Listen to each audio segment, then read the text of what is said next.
Shalom sahabat Petra yang terkasih dalam Kristus. Sudahkah kita bersyukur untuk hari ini? Pada embun pagi hari ini, Sabtu 20 Januari 2024, kita bersama membuka hari dengan sapaan Sabda Tuhan. Bersama saya, Pendeta Nugraheni Siwi Rumanti dari GKJ Ambarukmo. Tema renungan hari ini adalah menerima Tuhan Yesus. Bacaan dari Lukas 10 ayat 13 sampai 16. Mari kita siapkan hati dengan merendahkan diri di hadapan Tuhan. Bersama kita berdoa. Allah Bapa kami yang bertahta di kerajaan surga, kami bersyukur atas hari baru pemberian-Mu ini. Saat ini kami akan merenungkan sabda-Mu. Kiranya Roh Kudus-Mu menaungi kami, sehingga kami mengerti kehendak-Mu dalam hidup kami. Bersabdalah ya Allah, karena kami siap mendengarkan. Amin. Bersama-sama kita akan membuka Alkitab kita dan membaca dari Lukas pasal 10 ayat 13 sampai 16. Lukas 10 ayat 13 sampai 16. Lembaga Alkitab Indonesia memberikan judul perikop ini, Yesus mengecam beberapa kota. Celakalah engkau Korazim, celakalah engkau Betsaida, karena jika di Tirus dan di Sidon terjadi mukjizat-mukjizat yang telah terjadi di tengah-tengah kamu, sudah lama mereka bertobat dan berkabung. Akan tetapi pada waktu penghakiman, tanggungan Tirus dan Sidon akan lebih ringan daripada tanggunganmu. Dan engkau Kapernaum, apakah engkau akan dinaikkan sampai ke langit? Tidak, engkau akan diturunkan sampai ke dunia orang mati. Barang siapa mendengarkan kamu, ia mendengarkan aku. Dan barang siapa menolak kamu, ia menolak aku. Dan barang siapa menolak aku, ia menolak Dia yang mengutus aku.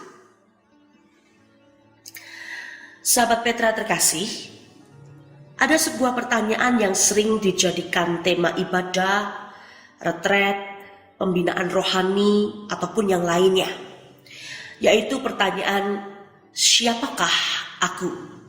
Atau siapakah kita ini? Tentu saja pertanyaan ini menunjuk pada identitas atau status seseorang atau diri kita.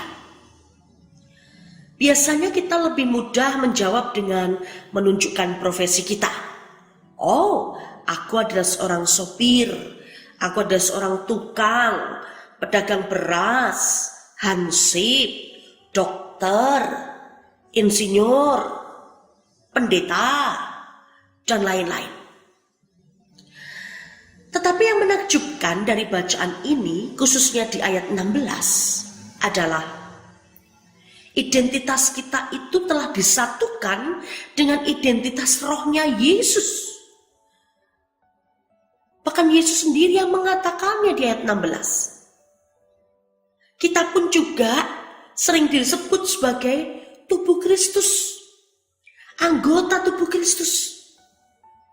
Jika demikian, jati diri kita ini sejatinya mewakili Sang Kristus.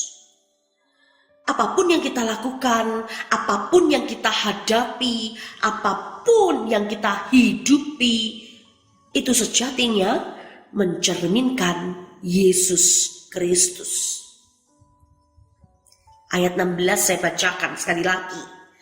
Barang siapa mendengarkan kamu, ia mendengarkan aku. Dan barang siapa menolak kamu, ia menolak aku. Dan barang siapa menolak aku, ia menolak Dia yang mengutus aku. Yang menarik adalah sikap dan jati diri kita ini menunjuk pada Yesus dan Sang Bapa yang telah menyatu itu. Tentu ketika kita dipakai Tuhan untuk menyampaikan kabar kepada orang-orang di sekeliling kita, sebenarnya bukan diri kita sendiri yang berkarya dan berbicara, melainkan Tuhan sendiri. Lawong kita ini hanyalah alatnya Tuhan. Sikap orang yang mendengarkan firman Tuhan itu semestinya juga menunjukkan sikap menerima Tuhan Yesus. Maka di perikop yang kita baca tadi, Tuhan mengecam dengan keras beberapa kota yang ketika Tuhan memakai hambanya untuk menyampaikan firman Tuhan, tapi ternyata tidak ada perubahan di sana. Mujizat-mujizat yang semestinya dikagumi, disyukuri, dihidupi, tapi ternyata sama sekali ya hanya dipandang sebelah mata. Maka Tuhan Yesus sungguh-sungguh mengatakan firman-Nya untuk umatnya pada saat itu dan juga untuk kita saat ini. Kalau dalam konteks kita sekarang, contohnya seperti ini. Kalau kita pergi ke gereja atau mendengarkan firman Tuhan lewat Radio Petra ini, bagaimanakah sikap kita? Kita akan biasa saja, kita akan yang bawain firman itu terus. Kok bukan pendeta yang kagumi ya? Kok dia ya? Begitu ya. Seringkali kita hanya mengagumi atau mencari pengkhotbah atau alatnya Tuhan yang bisa menyenangkan hati kita dalam tanda kutip ya. Tetapi kita lupa bahwa siapapun yang dipakai Tuhan, siapapun yang diutus Tuhan untuk mewartakan sabdanya, sebenarnya dia bukan bersabda dari dirinya sendiri, melainkan Tuhanlah yang bekerja di dalamnya melalui penyertaan Roh Kudus. Jadi sekarang kita mulai menata diri kita mulai menata hati kita, bahkan juga kita menata iman kita. Kalau nanti ada orang yang dipakai Tuhan, sekalipun orang itu pernah melukai kita, sekalipun orang itu menurut kita tidak sempurna di mata kita, jangan pernah kita mengatakan, sorry gak mau aku dengerin khotbah dari kamu. Bukan begitu. Tetapi justru yang kita dengarkan adalah firman Tuhan. Karena itulah kekuatan bagi kita. Tuhan memakai setiap orang, bahkan setiap orang yang mungkin di luar kendali kita, di luar pikiran kita, untuk terus mewartakan firman-Nya. Karena Tuhan tidak pernah mau firman-Nya itu berlalu dengan sia-sia. Yang Tuhan mau, yang Tuhan kehendaki adalah firman-Nya itu tinggal di dalam hati setiap orang yang dikasihinya.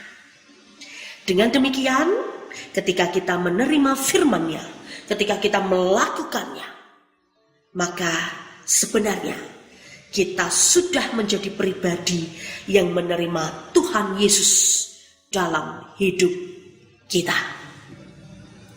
Amin. Mari kita bersama-sama berdoa. Allah Bapa kami bersyukur atas firman-Mu. Mampukan kami untuk mensyukuri setiap orang yang Tuhan pakai dalam menyampaikan firman Tuhan. Bahkan ketika Tuhan juga berkenan memakai kami ini sebagai alat Tuhan. Dengan demikian, hidup kami hanyalah untuk memuliakan nama Tuhan Yesus.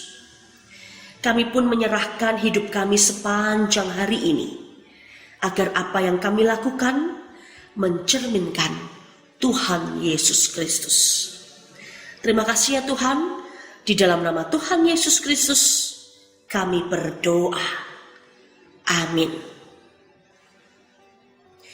Demikian sahabat Petra terkasih dalam Kristus, kiranya sabda Tuhan meneguhkan dan menguatkan kita senantiasa, khususnya dalam menjalani waktu hari ini. Materi renungan ini bersumber dari Sabda Winedar atau Sadar karya Sinode GKJ. Saya Pendeta Nugraheni Siwirumanti dari GKJ Ambarukmo, mohon diri dan mohon maaf bila ada kata yang kurang berkenan.